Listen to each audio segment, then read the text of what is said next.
आती, इसलिए सती तुम भूल कर भी अपने पिता के यहाँ मत जाओ।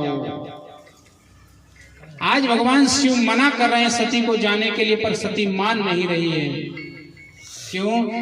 कहते हैं जब विधाता दुख लिख देता है तो मनुष्य की बुद्धि पहले हरण कर लेता है। जाको प्रभु दारुण दुख दे ताकि मति पहले हर ले। जिसको भगवान जब दुख देते हैं ना तो उसकी मति पहले हर लेते हैं। आज सती को भी समझ नहीं आ रहा है, भगवान शिव समझा रहे हैं पर सती को ये बात जमी नहीं। सती ने कहा अपने पिता के यहाँ बिना निमंत्रण के भी जाया जा सकता है। आज सती कह रही है शास्त्रों में आया है अपने पिता के यहाँ, अपने गुरु के यहाँ, जहां भगवान की कथा होती हो ऐसी जगह बिना निमंत्रण के भी जाया जा सकता है। भगवान शिव ने कहा जाया तो जा सकता है, लेकिन वहां जाने से द्वेष हो, वहां जाने से काम बिगड़ जाए तो ऐसी जगह नहीं जाना चाहिए। जहां जाने से लोगों की आंखों में प्रेम ना हो, हम जाएं और वो नजर घुमा ले, ऐसी जगह में नहीं जाया जाता सती। आज भगवान शिव कह रहे हैं शास्त्रों में आया है कि अपने पिता के यहाँ, अपने गुरु के यहाँ किसी संत के दर्शन के लिए और भगवान की जहां कथा होती हो ऐसी जगह में बिना निमंत्रण के भी चले जाना चाहिए। लेकिन भगवान शिव यहाँ कहते हैं ऐसी जगह जाने से भी उस जगह में कोई द्वेष उत्पन्न हो, वहां का काम बिगड़े, या जिसके यहाँ जा रहे हैं उसकी आंखों में हमारे प्रति कोई प्रेम ना हो, लगन ना हो, तो ऐसी जगह में नहीं जाना चाहिए। आव नहीं आदर नहीं, नहीं नेनन न सने, तुलसी तहां न जाइए कंचन वर्षे में। जहां आव नहीं, जहां आदर नहीं, जहां प्रेम नहीं, ऐसी जगह में चाहे सोना की वर्षा भी हो तो नहीं जाना चाहिए। लेकिन आज सती बात नहीं मान रही है भगवान शिव की। कहा मैं अपने पिता के घर जाऊंगी, पिता को समझाऊंगी और स्वयं पिता तुम्हें लेने आएंगे। सती ऐसा कहकर चल गई, भोलेनाथ की बात नहीं मानी। लेकिन जब दक्ष के यहाँ गई, सती ने देखा सबका स्थान है पर भगवान शिव का कोई स्थान नहीं।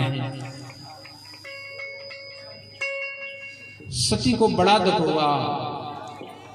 तब सती अपनी मां से मिलने गई।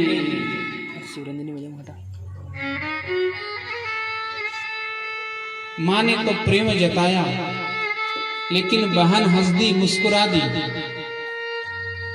क्यों सती बिना निमंत्रण के यहाँ आ गई? क्या बात है? सती ने उनकी बातों पर ध्यान नहीं दिया, ये तो बहनें हैं।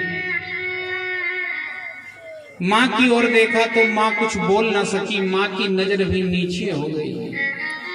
आज सती अपनी मां से कहने लगी मां है तो मायका है, और मां नहीं तो मायका नहीं। जिस दिन से मां चली जाती है समझो मायका भी चला जाता है बेटी के लिए। ओम नमः शिवाय। सती कुछ समझ नहीं पा रही मैं क्या करूं, विचार करके दक्ष के यज्ञ में चली गई। सब और नजर घुमाकर देखी, ब्रह्मा का स्थान है, विष्णु का स्थान है, इंद्र का स्थान है, प्रजापतियों का स्थान है, लेकिन भगवान शिव का कहीं स्थान नहीं। तब तो क्रोध आ गया सती को, श्राप दे दिया दक्ष को, रे दक्ष जिस अभिमान से तू इतना बड़ा यज्ञ कर रहा है, तेरा यज्ञ कभी सफल नहीं होगा, क्योंकि अभिमानी का कोई काम सफल नहीं होता। जब श्राप दे दिया और क्रोध करके सती जिस हवन कुंड में यज्ञ चल रहा था, आहुति चल रही थी, उसी हवन कुंड में सती कूद पड़ी। हाहाकार मच गया, लोग घबरा गए, नंदी आदि जो साथ में आए थे युद्ध करने लगे, तो भृगु ऋषि ने मंत्र बोलकर बहुत सारे गण उत्पन्न करे और नंदी आदि को भी भगा दिया। भगवान शिव के पास गए, भगवान शिव के पास गए, भगवान शिव को सूचना दी।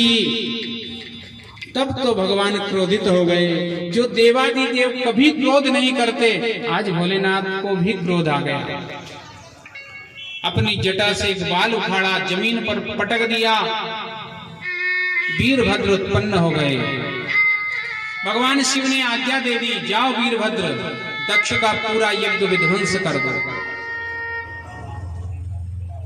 वीरभद्र गए, दक्ष का यज्ञ विनाश कर दिया, तहस नहस कर दिया।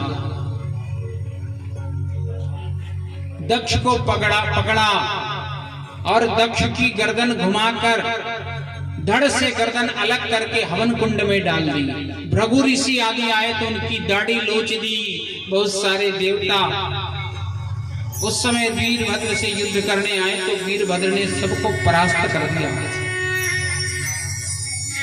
यज्ञ विध्वंस हो गया। सब देवता घबरा गए, क्या करें। भगवान शिव सती के विरह में रुदन करते हुए और सती के जलते हुए शरीर को उठा लिया।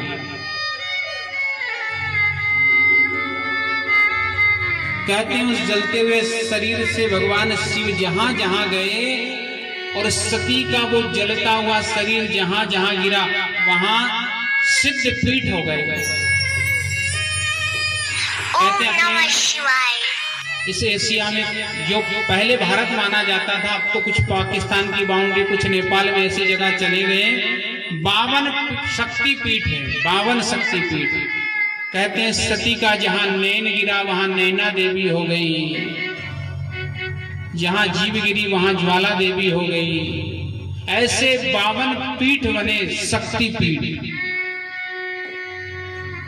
मैहर, वैष्णो देवी, ऐसे स्थानों पर जो जाकर जगदम्बा की प्रार्थना करता है, जगदम्बा की पूजन करता है, मां जगदम्बा उसकी मनोकामना पूरी करती है। भगवान शिव समाधिस्थ हो गए, सती चली गई तो भगवान शिव समाधि में बैठ गए। लेकिन तारकासुर नामक एक राक्षस उत्पन्न हुआ, जिसने वरदान मांगा कि मेरी मृत्यु उससे होगी जो शिव का अंश होगा। अत्याचार करने लगा, देवता घबराए तो जाकर भगवान शिव के पास स्तुति करिए, प्रार्थना करिए। आइए हम आप सब भगवान शिव के पास